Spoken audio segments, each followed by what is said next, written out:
Hey guys, welcome back to Get Some Dirt Time. Sorry about the poor video quality. Where we're living right now, the internet speed is really super slow, so it takes like 24 hours for me to load a video off of my phone, which is where the better video quality comes from. It only takes like 2 or 3 hours to upload something from my laptop, I'm hoping. Today I want to come at you guys with some fishing mods, fishing hacks, just a couple of tips.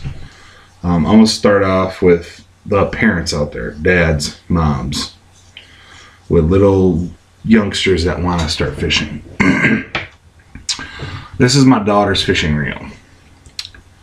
It's her Tinkerbell reel. Okay, now guys, ladies, don't let this rod fool you. It's a beast. It does catch fish. First time her ever fishing, she outfished old dad 7 fish to 3. Very proud.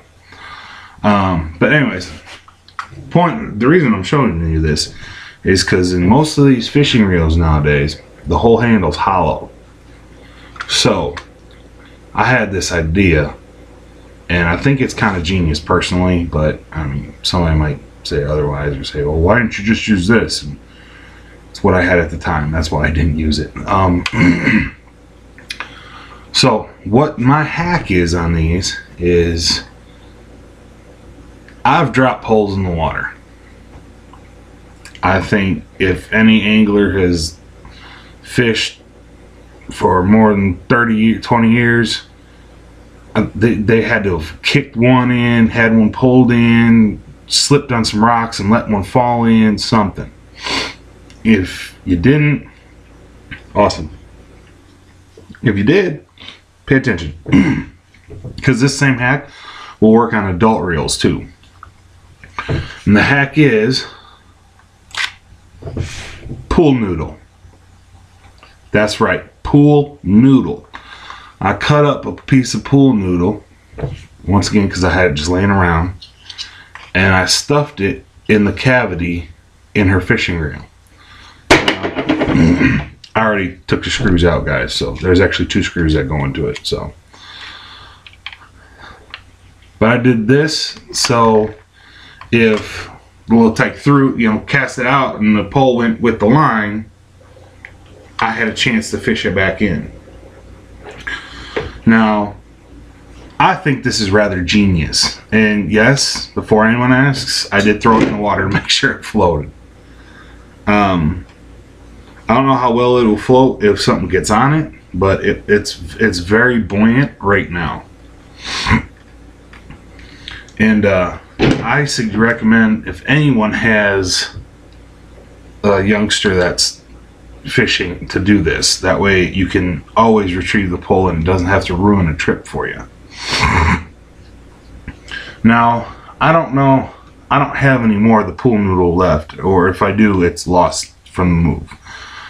If you guys notice, my backdrop is different, and it's probably going to be changing throughout the next couple of videos, because I'm not really done settling in yet, because we moved back to the motherland. We are no longer in southeastern Kentucky. We are back in Wisconsin. I'm excited about that. But I digress. But like I said, it'll work on adult reels too, because a pool noodle will fit. Now let me be specific. The pool noodles you can get from the Dollar Tree fit over the reel, the handle of your pole perfectly. And with a few modifications, shaving off here and there, so when you're holding the reel reeling or something, you don't have a sharp edge rubbing on you. And I know some people are probably going to say something smart about how it's a pool noodle, it's not going to hurt you. Yeah, well, spend 4 or 5 hours with that pool noodle rubbing the same spot all day long, it's going to wear on you. But like I said, I had a piece of pool noodle about 4 inches long on this, and I had it trimmed off, so when I was reeling it, or when I was holding it, You know, it was trimmed off thin on one side, so it wasn't rubbing on the inside of my arm, and the back side was trimmed up. You know, you got to tailor it to your own body and whatnot. But so I had 3 inches of pool noodle, and I dropped this in the pool, and it would float. Excuse me. So the only difference is I don't know if it'll float on this because of the new reel. This is the heck is the brand on it? It's the Walmart brand of fishing gear. Can't believe they don't have the name on it anywhere.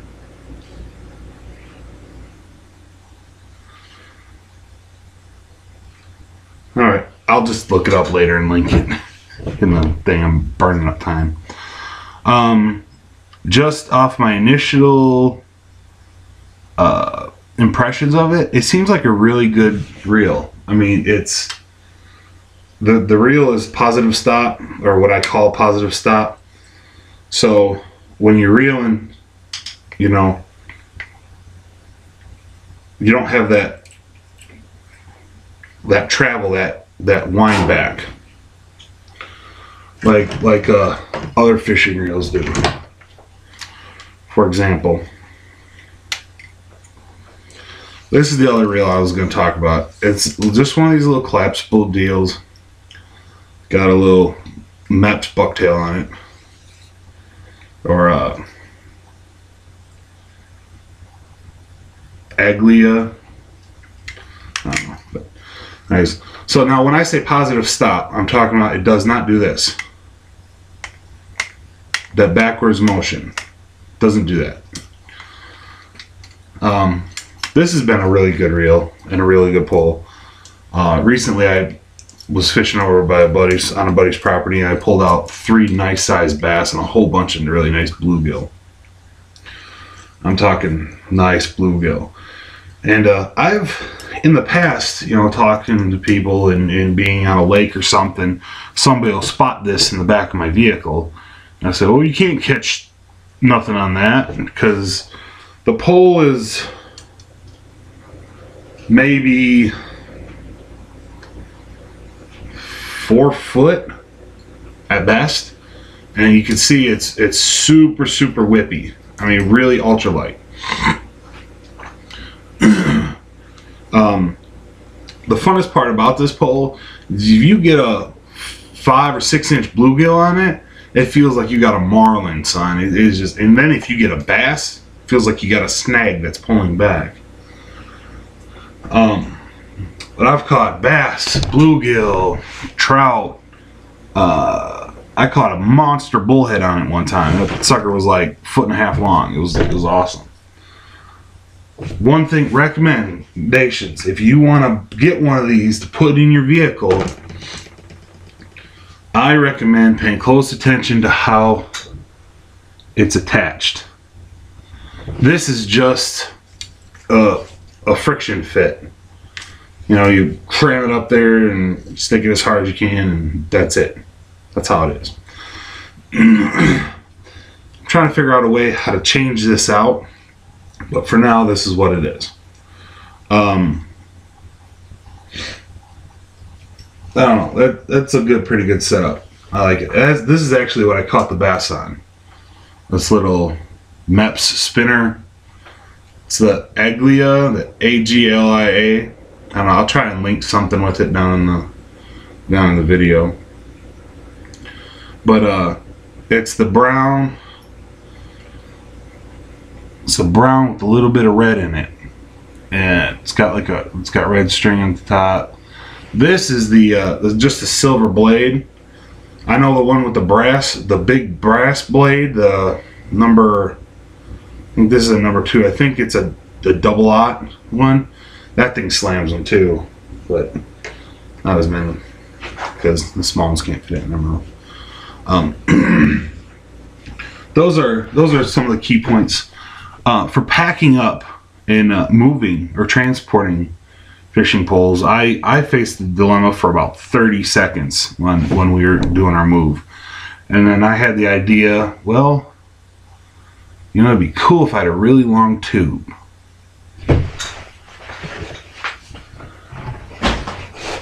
So I got a really long tube. This is 4-inch sewer pipe. A cap on this end, a cap on that end. And it was awesome. I fit all the poles you saw there except for the collapsible one. And then the poles you see behind me back here. I fit every fishing rod I own in this thing. It's like 2, 4, 6, 8, 10, 12, 13. Yeah, it's 13 rods all fit in here. A couple more recommendations when you glue this, because there's no sense of putting this together if you're not going to glue it.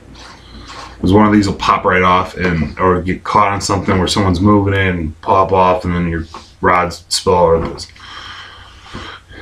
Glue it like a day or two before you pack it, and then leave the caps off and let good air in there.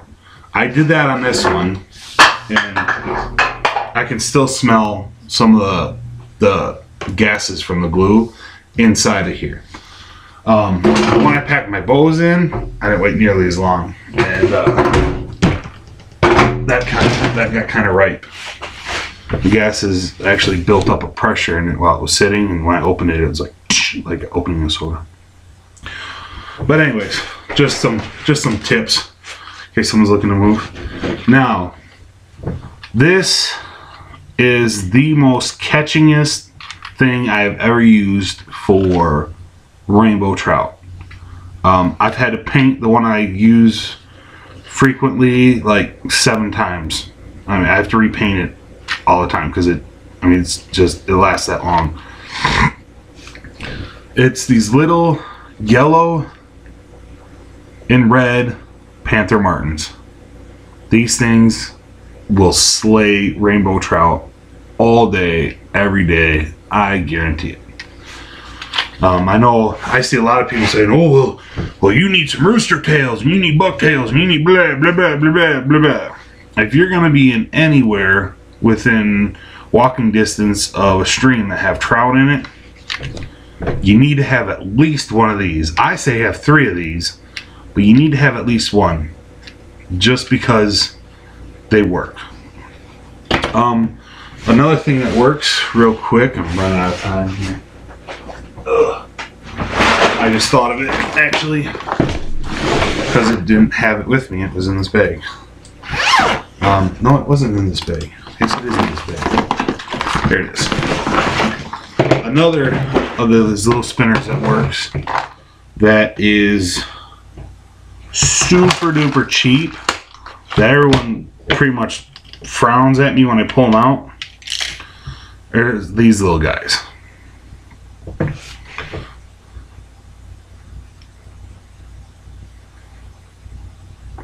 They're I think they're Silver Fox or something.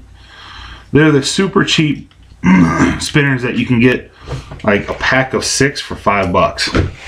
But I've caught plenty of bass, bluegill, or excuse me, I've caught some bass, but I've caught plenty of bluegill and trout on those little guys. And some colors work them better than others, of course, but even so, you buy one package, you get 5 spinners, and one catches a whole bunch of fish and the others don't. It's still worth it. Thanks again for watching Get Some Dirt Time, guys. I'm sorry it took so long to get another video up. Coming at you from Wisconsin. Sub, like, share. Let me know if you guys got some input on some more fishing hacks. By all means. See you next time.